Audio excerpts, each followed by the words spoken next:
Place à notre invitée, Régine Desforges. Bonjour. Bonjour.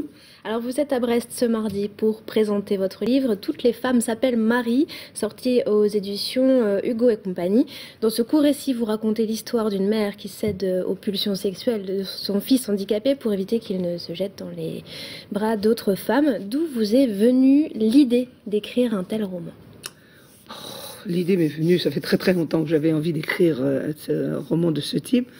Mais l'idée m'était venue parce que dans ma famille, j'ai un cousin de mon âge qui a fait une méningite à l'âge de 3 ans et qui est resté idiot. Et j'ai une tante, la dernière sœur de maman, qui était mongolienne. Donc j'ai passé une partie de mon enfance et de mon adolescence auprès d'eux. Vous utilisez des termes assez crus pour raconter cette histoire, non? Idiot, mongolien... Quel mot voulez-vous dire pour idiot débile? Moi, je trouve pas ça bien. Mongolien, on disait, je trouvais que trisomique c'est mieux. On dit que pour un aveugle c'est un non-voyant, un sourd, un malentendant. Non, moi, enfin, dans mon enfance et autour de moi, c'est les mots qu'on employait. Pourquoi ce titre, Toutes les femmes s'appellent Marie? Ce titre vient, bon, c'est une connotation un petit peu religieuse, mais parce que je trouve que Marie, la mère de Jésus, est vraiment le prototype de l'amour maternel, du sacrifice, parce qu'elle sait qu'elle va devoir sacrifier son fils et qu'elle va le voir mourir sur la croix. Ma Marie à moi, c'est aussi quelqu'un qui se sacrifie pour cet enfant, qu'on n'arrive pas à soigner, qu'on n'arrive pas à guérir, on ne sait pas ce qu'il a. Il est visiblement intelligent, mais il n'est pas comme les autres. Est-ce que vous cherchez à provoquer Régine Desforges? Parce que vous allez loin dans le livre, vous parlez de prostitution, d'inceste, de suicide également. C'est de la provocation? Pourquoi c'est de la provocation? Mais la vie à ce moment-là n'est faite que de provocation. Hein, des suicides, il suffit d'ouvrir les journaux, il y en a tous les jours, hélas.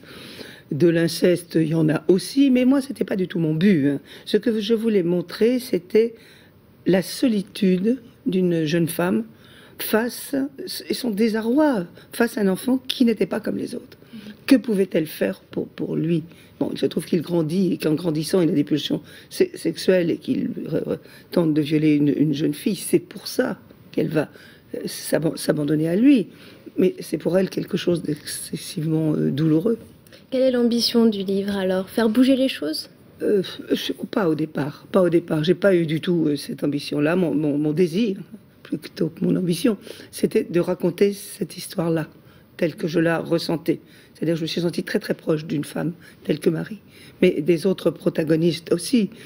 Bon, vu les centaines de lettres que je reçois, qui me disent qu'effectivement ça va faire bouger les choses. Si ça fait bouger les choses, j'en serais ravie. Depuis 30 ans, vous écrivez des livres, beaucoup ont provoqué des polémiques, vous en êtes habitué. Qu'en est-il de celui-ci? Est-ce que vous avez déjà eu des critiques par rapport à ce livre depuis qu'il est sorti?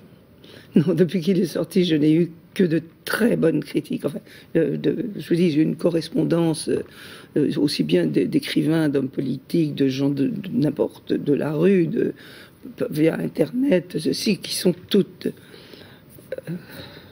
je vais rougir, mais qui sont toutes très élogieuses. Qu'est-ce que vous attendez d'un tel livre alors, aujourd'hui? Vous savez, quand on écrit, on est déjà tellement content d'avoir réussi à terminer un livre qu'on a entrepris.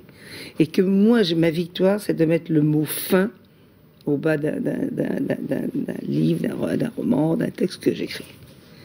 Merci Régine Desforges d'être venue nous présenter votre livre « Toutes les femmes s'appellent Marie », sorti aux éditions Hugo et compagnie.